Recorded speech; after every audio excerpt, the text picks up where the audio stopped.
Hello everyone, चर्चित मुद्दों की श्रृंखला में एक बार फिर से आप सभी का स्वागत है। लोकसभा चुनाव 2024 संपन्न हुए, कल यहां पे मतगणना हुई, लेकिन आज भी यहां पे सस्पेंस ये है कि क्या यहां पे एनडीए गवर्नमेंट अपनी सरकार बना पाएगी, क्योंकि उनके पास यहां पे देखा है बहुमत तो है, लेकिन एक सस्पेंस है। सस्पेंस ये है कि क्या नीतीश कुमार और यहाँ पे नायडू जो है, चंद्रबाबू नायडू बन गए हैं किंग मेकर, यानी कि वो जिसे सपोर्ट करेंगे वो यहाँ पे सरकार बना पाएगा। लेकिन इन दोनों ही लोगों की प्रवृत्ति देखें, जिसपे एक सवालिया निशान हो, क्या नीतीश कुमार फिर से पलटेंगे? क्या यहाँ पे एनडीए को छोड़ करके वो एक भावी पीएम की जो एक लगातार उनकी मंशा रही है, क्या उसको पूरा करने के लिए क्या वो इंडिया अलायंस का साथ दे सकते हैं? क्या ऐसा यहाँ पे चंद्रबाबू नायडू कर सकते हैं? क्योंकि ये लगातार इन लोगों की प्रवृत्ति जो रही है वो बदलती रही। और ये एक मजेदार पहलू है, राजनीतिक स्तर पर देखें, एक गठबंधन की सरकार काफी टाइम बाद आई है। लगातार 2 लोकसभा चुनाव में हमने देखा है कि बीजेपी को यहां पर इतना बहुमत मिल गया था, पूर्ण बहुमत मिला हुआ था, जिसके कारण वहां पर वो एक स्टेबल गवर्नमेंट को वो फॉर्म कर पा रही थी। लेकिन इस बार ना तो मोदी लहर थी और ना ही वहां पर कुछ इस तरह की चीजें देखने को मिली, और इसकी का कारण रहा कि एनडीए गवर्नमेंट में बीजेपी को पूर्ण रूप से बहुमत नहीं मिला है। उन्हें यहां पर साथ की जरूरत होगी नीतीश, नायडू और अपने सहयोगी दलों की। वैसे यहां पे देखा, इंडिया अलायंस ने बहुत अच्छा प्रदर्शन किया, काफी ज्यादा उन्हें सपोर्ट किया गया, काफी वोट यहां पर मिले, और उसके कारण वो भी एक मजबूत स्थिति में है। यदि यहां पर उन्हें अन्य सहयोगी दलों के साथ साथ यहां पर एनडीए गवर्नमेंट के कुछ यहां पे कह सकते हैं पार्टी के, जिसमें नीतीश और नायडू शामिल हैं, अगर सपोर्ट करते हैं तो वो भी यहां पे सरकार को बना सकते हैं। आज इसी पहलू को थोड़ा समझने का प्रयास करते हैं कि क्या और कैसे यहां पे चीजें बदल सकती हैं। भारत में आखिर यहां पे क्या एक हिस्टोरिकल मोमेंट होगा? क्या नेहरू के बाद यहां पर मोदी तीसरी बार यहां पर आपको प्रधानमंत्री बनने जा रहे हैं, और लगातार तीसरी बार बन रहे हैं, जो कि यहां पर एक अपने आप में हिस्टोरिकल पहलू होगा। और ऐसा भी होता हुआ यहां पे दिखाई दे रहा है। आज यहां पर मीटिंग होगी, उसके बाद हमें पता चलेगा। लेकिन दूसरी तरफ यदि यहां पर ऐसा नहीं होता है, यदि यहां पर एनडीए के जो सहयोगी दल हैं, नायडू और यहां पे साथी नीतीश कुमार, यदि यहां पर इनका साथ छोड़ते हैं, राहुल गांधी के इंडिया अलायंस का साथ पकड़ते हैं, तो एक बार यहां पर क्या राहुल गांधी पीएम बन सकते हैं? काफी सारी सस्पेंस है, काफी सारे पहलू हैं, थोड़ा सा यहां समझते हैं। इसमें आती है एक त्रिशंकु लोकसभा या त्रिशंकु सरकार भी होती है, उसको भी थोड़ा समझने का इसमें प्रयास करेंगे। तो एक एक करके यहां पर थोड़ा सा मुद्दा समझते हैं। देखिए, हमारे यहां लोकसभा में टोटल 543 सीटें होती हैं। कल पूरा दिन आप सभी ने यहां पर इसको देखा होगा, जो काउंटिंग यहां पर हुई है, वो सारी चीजों को हम यहां पे बहुत ज्यादा चीजें नहीं, पहलू मैं आपको बताना चाहूंगा। अब यहां पे देखिए, बहुमत के लिए चाहिए 272 सीटें, टोटल सीटें होती हैं 543। अब इसमें अगर हम देखें, जो एनडीए गवर्नमेंट है, जिसमें बीजेपी और उसके सहयोगी दल शामिल, जिसमें चंद्रबाबू नायडू और नीतीश कुमार की भी पार्टी इसमें शामिल है, उनको मिली है टोटल 292 सीटें, यानी कि बहुमत के आंकड़े को ये छू गए हैं, उससे पार भी हो गए हैं, और ये सरकार यहां पे बना रहे हैं, अभी तक की जो न्यूज है। लेकिन पिछली बार 2019 के मुकाबले इनको हुआ है 60 सीटों का नुकसान, क्योंकि 2019 में हम देखें तो 352 यहां पर वोटों जो होती हैं आपको वोट प्राप्त हुए थे, सीटें यहां पर इनके द्वारा जीती गई थी, 41.7% यहां पर वोट शेयर था। वहीं पर इंडिया गवर्नमेंट, जिसमें कांग्रेस और उनके सहयोगी दल शामिल हैं, जिसमें सपा शामिल है, जिसको एक तीसरी सबसे बड़ी पार्टी के तौर पर उभरी है, 2204 सीटें यहां पर वो जीत रहे हैं, 128 सीटों का इनको फायदा हुआ है, 32.5% यहां पर वोट शेयर रहा है। और पिछली बार 2019 के मुकाबले देखिए सिर्फ 76 सीटें थी, जो बढ़कर के यहां पे 204 हो गई हैं। इसके अलावा देखिए, तृणमूल कांग्रेस, जो कि इंडिया अलायंस के साथ ही जाएगा, ममता बनर्जी यहां पर देखा है, उन्होंने पहले ही लोकसभा चुनाव के पहले बोला था यदि इंडिया अलायंस जो है जीतती है तो वो सपोर्ट करेंगे, इसलिए इनको भी हम इसी में मानते हैं। इन्होंने यहां पर 29 सीटें जीती हैं, 6 यहां पर फायदा हुआ है, 4.3% यहां पर एक तरीके से इनको देखा जाए वोट शेयर रहा है, और 23 यहां पर सीटें पिछली बार 2019 में जीती थी। इसके अलावा कुछ ऐसे भी लोग हैं जो कि ना तो एनडीए में शामिल है, ना इंडिया अलायंस में शामिल है, इनके पास करीब 18 सीटें इन्होंने जीती हुई हैं। ये किसके साथ जाएंगी, ये भी एक बड़ा मुद्दा होगा। 22.3% यहां पे वोट शेयर है, और 70% यहां पर अगर हम देखा जाए तो ओवरऑल प्रोस्पेक्टिव आपके पास इनका जो सीटें थी, इस बार काफी यहां पर इनको कम जीतने को मिली। अब मुद्दा यही है, अब मुद्दा थोड़ा सा डिटेल में देखते हैं। अब जो नीतीश और नायडू का जो खेल है, यहां पर थोड़ा समझने का प्रयास करते हैं। यूपी का एक बड़ा रोल रहा, जहां पे एनडीए गवर्नमेंट नहीं बन पाई, बीजेपी को बहुमत नहीं मिल पाने का एक बहुत बड़ा कारण यूपी रहा। यूपी में देखा एक बड़े स्तर पे यहां पे हार हुई है, और काफी सारी सीटें यहां पे गंवाई गई हैं। यहां पे आइए समझते हैं। देखिए, कोई भी सरकार अगर आपको बनानी है तो वहां पे सहयोगी दलों में देखें, 292 सीटों में से बीजेपी को मिली हैं 240 सीटें।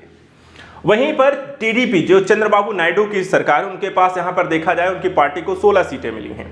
जेडीयू के पास देखा जाए, जो कि नीतीश कुमार की पार्टी है, जो 12 सीटें, यानी कि बीजेपी के बाद दो सबसे इनके जो बड़े सहयोगी दल हैं वो टीडीपी और जेडीयू हैं, और इन दोनों के मिला के इनके पास हैं 28 सीटें। और ये 28 सीटें अगर हम यहां से हटा दें, यानी कि 292, और 272 चाहिए हमें यहाँ पे आंकड़ा जो कि टच करता है। अगर दोनों हटा दें 28 सीटें तो ये माइनस हो जाए 272 से भी नीचे, करीब 264 पे यहाँ पर आपको आ जाएगी एनडीए गवर्नमेंट और सरकार यहाँ पर फॉर्म नहीं किए जाए। और यही है यहाँ पे सबसे बड़ा मुद्दा कि चंद्रबाबू नायडू और नीतीश कुमार क्यों है यहाँ पे किंग मेकर। क्या नीतीश कुमार यहाँ पे अगर पलटते हैं, यहाँ पे अपना दावा हटा लेते, ये दोनों यहाँ से हट जाते हैं, तो आपको इंडिया अलायंस के पास एक मौका होगा, वो यहाँ पे सरकार को गवर्नमेंट बना सकते हैं। बाकी अन्य यहाँ पे शिवसेना की शिंदे पार्टी 7 सीटें हैं, अन्य सहयोगी दलों ने 17 सीटें यहाँ पे जीती हैं। वहीं पे इंडिया अलायंस के पास 204 सीटें हैं, कांग्रेस ने 99, सपा 37, डीएमके 22 और शिवसेना ठाकरे 9 सीटें हैं और शरद पवार की यहाँ पे पार्टी के द्वारा 8 सीटें हैं। ऐसे कई अन्य यहाँ पे आपको पार्टियां जीते गए हैं। तृणमूल कांग्रेस भी यहाँ पे सपोर्ट कर देती है। यानी अगर सबका सपोर्ट मिल जाए प्लस एनडीए गवर्नमेंट से यहाँ पे इन दोनों पार्टी ने अपना हाथ खींच लें, तब जाके यहाँ पे राहुल गांधी पीएम के तौर पे बन सकते हैं। एक बड़ा यहाँ पे कारण बीजेपी को बहुमत ना मिलना। बीजेपी यहाँ पे देखिए आपको 80 सीटें, जो सबसे ज्यादा लोकसभा में सबसे ज्यादा किस राज्य में सीटें होती हैं, आपको उत्तर प्रदेश में 80 सीटें यहाँ पर होती हैं। और यहाँ पे देखिए एनडीए में 36 सीटें जीती, इसमें बीजेपी को सिर्फ 33, जो कि पिछली बार यहाँ पर देखा है 64 सीटें जीती थी, 31 सीटों का नुकसान हुआ है। अपना दल को 1 सीट मिली है, रालोद को 2 सीट यहां पर मिली है, टोटल 36 सीट यहां पर आपको 80 में से जीती है एनडीए गवर्नमेंट। वहीं इंडिया ने 43 सीटें जीती हैं, जिसमें हम यहां पर देखें 6 कांग्रेस ने, सपा 37, बसपा यहां पर 1 भी नहीं और अन्य ने 1 जीती है। यानी ओवरऑल अगर पर्सपेक्टिव देखें तो उत्तर प्रदेश में लोकसभा के क्षेत्र से लिहाज से देखा जाए तो सपा सबसे बड़ी पार्टी बन गई है, 37 सीटें उन्होंने जीती हैं। दूसरी यहां पर बीजेपी है जो कि 33 सीटें यहां पर जीत रही हैं। और यही एक बड़ा कारण रहा कि 31 सीटें जो नुकसान हुआ, इसी के कारण बीजेपी को यहां पे बहुमत नहीं मिला, नहीं तो अकेले दम पे भी सरकार यहां पे बना सकती, जो कि हर बार यहां पे बनाया करती थी। अभी हम यहां पर इस संदर्भ को अगर हम देखें तो नीतीश और नायडू यहां पर इसीलिए आपको अहम हो गए हैं। 2019 से पहली बार नायडू ने सरकार एनडीए के साथ सभी जो विपक्षी पार्टियों को एक करने की कोशिश की थी नायडू के द्वारा 2019 के लोकसभा चुनाव में। वहीं नीतीश के द्वारा 2023 में देखा है, नीतीश कुमार के द्वारा कांग्रेस सहित सभी विपक्षी दलों को मीटिंग करके इंडिया ब्लॉक में बनाने की यहां पर मदद की थी नीतीश कुमार के द्वारा। यानी दोनों ही यहां पर ऐसा पहले कर चुके हैं। और एनडीए को 292 सीटें मिली हैं, नायडू के पास 16 है, नीतीश के पास 12 है, यानी कि कुल 28 हैं। दोनों अलग हो जाते हैं तो इंडिया यहाँ पे सरकार नहीं बना पाएगी, उनके पास सिर्फ 264 सीटें रह जाएंगी और यही पूरा होने वाला है खेल। तो अगले कुछ दिनों तक इस तरह की गतिविधियां यहाँ पर चलती रहेंगी।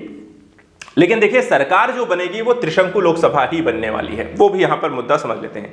त्रिशंकु लोकसभा का क्या मतलब होता है? देखिए जैसे हमने कहा कि जब आपको लोकसभा में सरकार जो है आपके केंद्र की बनाने के लिए आपके पास होनी चाहिए 272 सीटें, और जब आपके ऐसा नहीं होता है, यानी किसी भी दल को यहां पर किसी एक दल को अगर बहुमत नहीं मिलता है तो उसे हम त्रिशंकु लोकसभा कहते हैं, जिसमें कई सारी पार्टियां मिलकर के सरकार का गठन करती हैं। ऐसी स्थिति में राष्ट्रपति को अपने विवेक से फैसला करना होता है किस दल को सरकार बनाने के लिए यहां पे आमंत्रित करेगा। इसके अलावा इसको लेकर के कुछ यहां पे सरकारिया आयोग के अनुसार यहां पे त्रिशंकु लोकसभा के संदर्भित कुछ तथ्यों पर भी ध्यान दीजिएगा।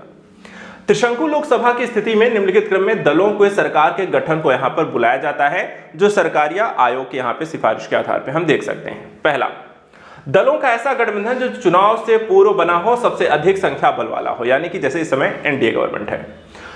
दूसरी सबसे बड़ी पार्टी जो अन्य दलों निर्दलीय सदस्य समर्थन लेकर बहुमत पाने का दावा करती है, जैसे सबसे बड़ी पार्टी जो है बीजेपी है जिसके पास यहाँ पे 240 सीटें हैं। दूसरी सबसे बड़ी पार्टी कांग्रेस जिसके पास 99 सीटें हैं। तीसरी सबसे बड़ी पार्टी सपा है जिसके पास 37 सीटें हैं।